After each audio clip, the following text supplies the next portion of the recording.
ಲೋಕಾಯುಕ್ತ ಟಿವಿಗೆ ಸ್ವಾಗತ. ನಾನು ಗಾಯತ್ರಿ. ದಿನೇ ದಿನೇ ಕರ್ನಾಟಕದಲ್ಲಿ ಕೊರೋನಾ ಸೋಂಕಿತರ ಸಂಖ್ಯೆ ಹೆಚ್ಚಾಗ್ತಿದೆ. ಅದರಲ್ಲೂ ಬೆಂಗಳೂರಿನಲ್ಲೇ 32 ಕೇಸ್ಗಳು ದಾಖಲಾಗಿವೆ. ಅಲ್ಲದೆ ರಾಜ್ಯದಲ್ಲಿ ಕೊರೋನಾ ವೈರಸ್ಗೆ ಮೊದಲ ಬಲಿ ಬೆನ್ನಲ್ಲೇ ಸರ್ಕಾರ ಹೈ ಅಲರ್ಟ್ ಘೋಷಣೆ ಮಾಡಿದೆ.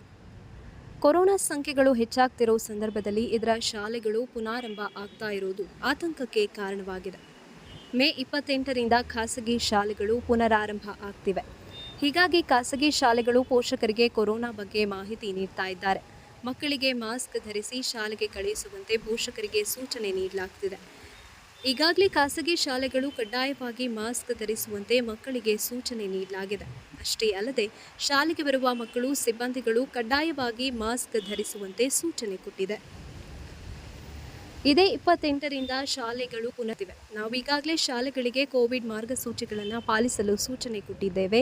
ಕೋವಿಡ್ ಬಗ್ಗೆ ನಾವೇ ಮುಂಜಾಗ್ರತಾ ಕ್ರಮಗಳನ್ನು ತೆಗೆದುಕೊಂಡಿದ್ದೇವೆ ಎಂದು ಕೃಪಾ ಸಂಘಟನೆ ಅಧ್ಯಕ್ಷ ಲೋಕೇಶ್ ತಾಳಿಕಟ್ಟೆ ಮಾಹಿತಿ